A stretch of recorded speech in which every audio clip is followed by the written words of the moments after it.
Hi geniuses, welcome to the channel Science Wizard. This channel is all about the science subject of classes 6th, 7th, 8th, 9th and 10th physics and chemistry. And if you are new to my channel, you can subscribe to the channel for more science videos. And if you like the explanation, then please press the like button and you can share this video with your friends, family and the classmates.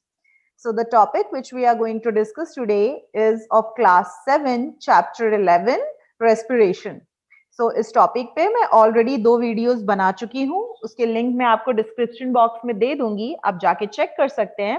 And today we are going to discuss the last topic of this chapter and that is the respiratory system in the humans. तो humans की body में respiratory system कैसे काम करता है and कैसे respiration अकर करता है. सो ये ऑलरेडी आपको बताया जा चुका है कि जो रेस्पिरेशन है वो क्यों जरूरी है. रेस्पिरेशन का मेन फंक्शन होता है to produce the energy in your body from your food. So कौन सबसे पहले जो हम डिस्कस करने वाले हैं that is the main organs of the human respiratory systems. So सबसे पहली चीज है nostrils. Okay, that is the passage in the nose. So all of you know that in your nose there are two holes. Basically they are called the passage through which the air enters in your body. Next one is the trachea, that is the windpipe. So all these nostrils basically are connected to the trachea जिससे कि जो air है वो nostrils के through enter कर सके windpipe में. Next is the bronchi. I will explain you what is bronchi and the lungs. So these are the main organs which are involved in the human respiratory system. So सबसे पहला क्या process होता है? The first process in the respiration is breathing in. Breathing in का मतलब taking in of air rich in oxygen into your body is called the inhalation. So जब भी आप air inhale करते हैं तो basically जो air होती है that is rich in oxygen और वो आपके बॉडी में एंटर कर जाती है थ्रू द इनहेलेशन प्रोसेस. फिर आपके जो लंग्स हैं बेसिकली उनको जो एयर चाहिए that should be moist, warm and clean. ठीक है, मॉइस्ट का मतलब होता है हल्का गीला. ठीक है, there should be a moisture, not very dry one. Warm का मतलब होता है हल्का गर्म और क्लीन मतलब बिल्कुल साफ हवा. अगर हम बात करें तो क्या जो हवा हमारे एटमॉस्फेयर में है जो हम इनहेल कर रहे हैं क्या वो मॉइस्ट, वार्म और क्लीन है? अगर मॉइस्ट की बात करें तो जैसे ठंड का टाइम है, ठीक है, तो ठंड के टाइम में जो मॉइस्चर होता है वो बहुत कम होता है एटमॉस्फेयर में, इसी के कारण आपकी जो स्किन है वो बहुत ड्राई होती है, फटने लगती है. इसका मतलब कि जो एयर हम इनहेल कर रहे हैं वो मॉइस्ट नहीं होती है. Next is warm.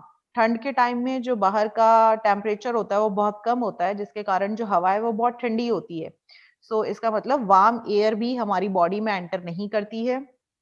और सिंस इतना पॉल्यूशन है तो ऑब्वियसली जो एयर एंटर कर रही है वो क्लीन भी नहीं होती है. कौन है जो इस एयर को मॉइस्ट करता है, वार्म रखता है और क्लीन करता है?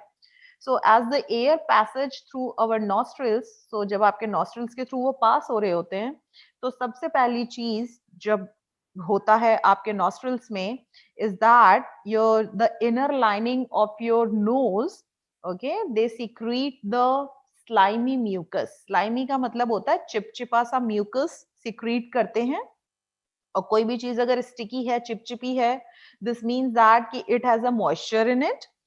इसी स्लाइमी म्यूकस के कारण जो एयर आपके नॉस्ट्रल्स के थ्रू ट्रेवल कर रही है वो मॉइस्टन हो जाती है. ठीक है, मॉइस्ट हो जाती है. एयर मॉइस्ट हो चुकी. Now how the air become warm? when the air become warm by the blood circulating in the nose, तो आपके nose में there are the blood capillaries, there are blood vessels जिसके through constantly blood flow होता रहता है. जो air उसके पास से गुजरती है, ठीक है, वो एयर वार्म अप हो जाती है. And the last one is जो म्यूकस रिलीज हुआ था आपके नोज में और जो हेयर प्रेजेंट होते हैं आपके नोज में, बेसिकली उनका मेन फंक्शन है वो जितने भी डस्ट पार्टिकल्स होते हैं या डिजीज कॉजिंग जर्म्स होते हैं, ठीक है, वो उसको ट्रैप कर लेते हैं और क्लीन कर देते हैं बेसिकली एयर को. तो आपके बॉडी में एयर मॉइस्ट हो चुकी है, एयर वार्म हो चुकी है और अब एयर क्लीन भी हो चुकी है. this is how the air get moist, warm and clean in your nostrils. So why we should not breathe through our mouth? हमें क्यों अपने माउथ के थ्रू ब्रीथ नहीं करना चाहिए? बिकॉज अगर आप माउथ के थ्रू ब्रीथ करेंगे तो आपके माउथ में there is no slimy mucus and there is no air जिसके अंदर जो डर्ट और डस्ट पार्टिकल हैं वो ट्रैप हो जाएं और जो एयर है वो क्लीन हो पाए। तो आपके बॉडी में जो एयर एंटर होगी थ्रू द माउथ वो पॉल्यूटेड एयर होगी, ठीक है, एंड दिस में cause catching an infection or different kind of lung diseases in your body. That's why you should always inhale or intake the oxygen only through the nose. Now, what happens when air entered through your nostrils? Then the air from our nose passes through the pharynx. So here, as you can see, this is the nasal cavity.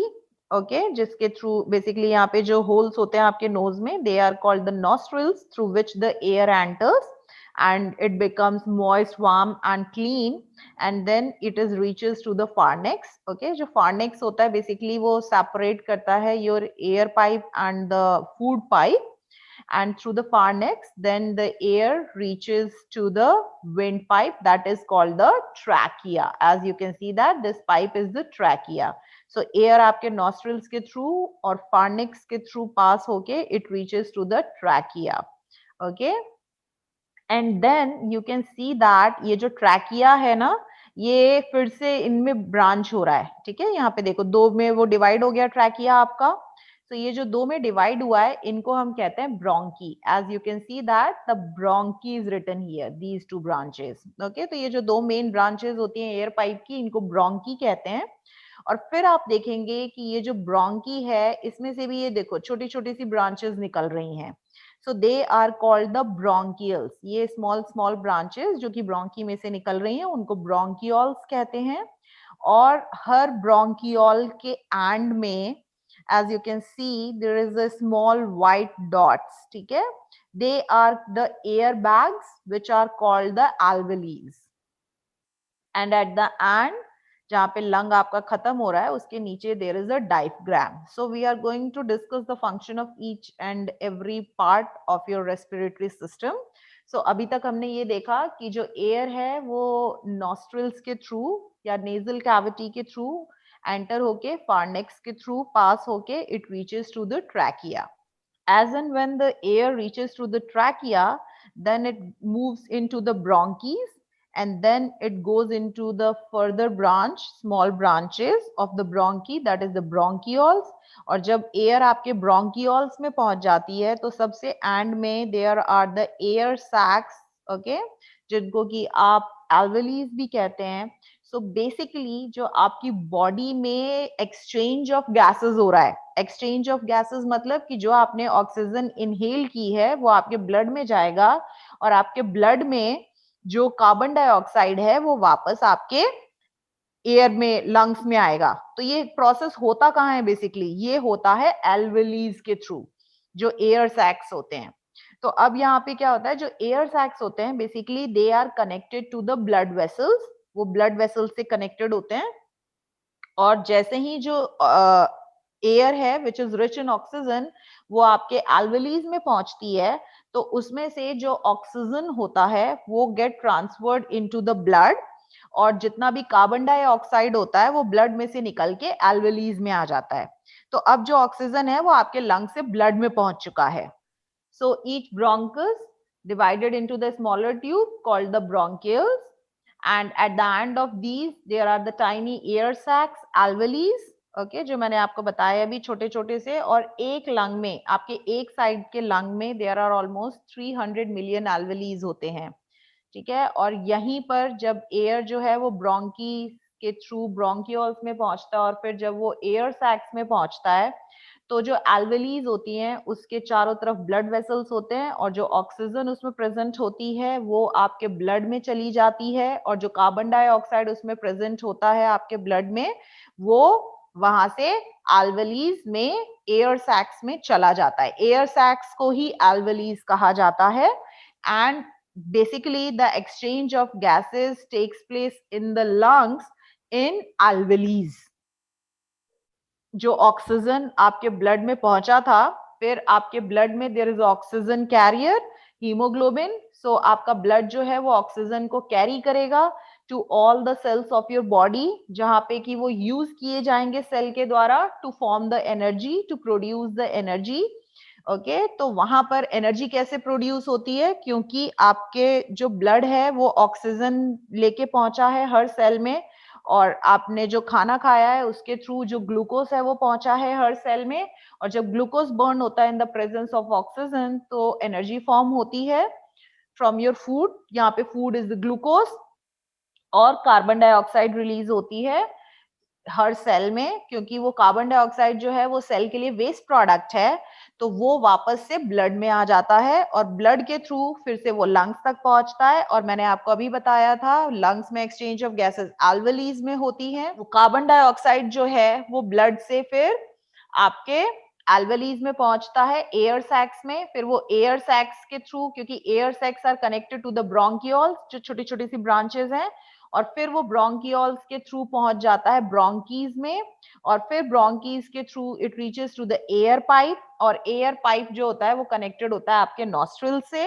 और फिर nostrils के through carbon dioxide आप बाहर Excel कर देते हैं। So this is how you take oxygen in your body and respiration takes place, and after the respiration whatever the waste product that is carbon dioxide which is not usable for your body, again it comes to your lungs and it get exhaled through your nose, and the giving out of the air rich in the carbon dioxide is called the exhalation. इस process को exhalation कहते हैं।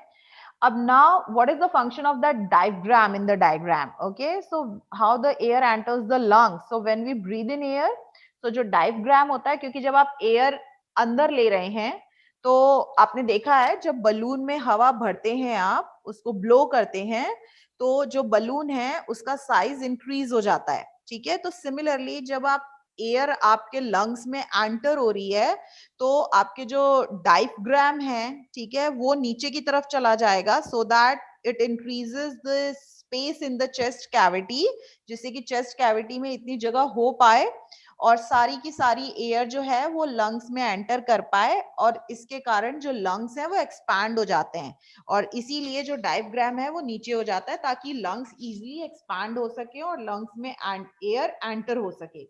पर जब आप breathe out करते हैं तो ब्रीद आउट कर रहे हैं मतलब कि अब हवा बाहर आ रही है तो जो डायफ्राम है वो ऊपर की तरफ मूव करेंगे जिससे कि जो स्पेस है वो कम हो सके और उस फोर्स से जो चेस्ट कैविटी में से जो एयर है वो पुश आउट हो सके out of the lungs. So as you can see these are the diaphragm, ठीक है। तो जब भी एयर एंटर करती है लंग्स में तो जो लंग्स हैं वो एक्सपैंड होते हैं और इनके एक्सपेंशन के कारण जो डायफ्राम है वो नीचे की तरफ शिफ्ट हो जाता है, इट मूव्स डाउन, और जब एयर को बाहर निकलना रहता है तो लंग्स जो है वो वापस कॉन्ट्रैक्ट होंगे, ठीक है। तो उसके लिए जो डायफ्राम है वो ऊपर की तरफ मूव होता है, इट मूव्स अपवर्ड, ठीक है, जिसके कारण जो लंग्स हैं वो कॉन्ट्रैक्ट होते हैं और जो भी कार्बन डाइऑक्साइड है आपके लंग्स में वो फोर्सफुली पुश की जाती है इनटू द ट्रैकिया, और ट्रैकिया के थ्रू नेजल कैविटी के थ्रू वो बाहर निकाल दिया जाता है। तो दिस इज हाउ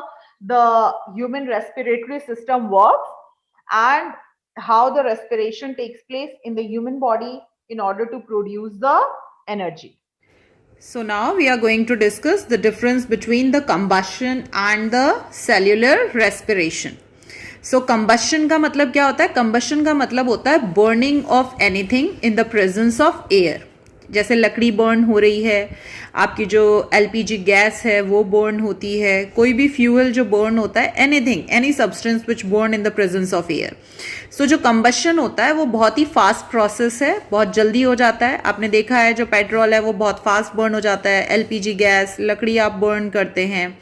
बट जो सेल्यूलर रेस्पिरेशन है, सेल्यूलर रेस्पिरेशन मीन्स आपके सेल्स के अंदर जो ग्लूकोज बर्न होता है इन the presence of oxygen, that is a slow process. ऐसा नहीं होता कि आपने तुरंत अभी खाना खाया और एकदम वो कार्टून आता था ना एक जिसमें पॉपई पालक खाता था और उसको तुरंत एनर्जी आ जाती थी, तो ऐसा नहीं होता। आपके खाने से एनर्जी रिलीज करने के लिए your body takes time, so cellular respiration में टाइम लगता है, this is a slow process. Next it occurs at the high temperature. तो कंबशन जो है वो हाई टेम्परेचर पे अकर करता है, क्योंकि बहुत सारे सब्सटेंस जो हैं वो हाई टेम्परेचर पे बर्न करते हैं। सो इसीलिए कंबशन हाई टेम्परेचर पे अकर करता है। बट जो सेल्यूलर रेस्पिरेशन है, क्योंकि वो आपके बॉडी के अंदर अकर कर रहा है, तो that's why it occurs at a body temperature. Next, combustion can occur anywhere. Burning of anything can occur anywhere, ठीक है, बट जो आपका रेस्पिरेशन प्रोसेस है वो तो आपके सेल्स के अंदर ही होगा बस। Next, energy is release in a single step in the form of a heat and light. तो जब भी आप किसी चीज को बर्न करते हैं, जलाते हैं, सो एनर्जी रिलीज होती है उसमें से हीट और लाइट के फॉर्म में। बट यहाँ पे जो एनर्जी है वो स्टेप्स में रिलीज होती है और वो स्टोर्ड होती है आपके chemical molecules called the ATP. So basically यहाँ पे ये दो स्टेप्स में अकर करता है। सबसे पहले जो ग्लूकोज है वो ब्रेक डाउन होता है आपका और एनर्जी रिलीज करता है, और फिर वो जो एनर्जी है वो स्टोर होती है in the chemical molecule called the ATP. ATP is the adenosine triphosphate. ये वो मॉलिक्यूल होता है जो कि एनर्जी कैरी करता है into the cells. Now the next we are going to discuss the difference between breathing and the cellular respiration. So breathing का मतलब होता है inhale and exhale of the gases.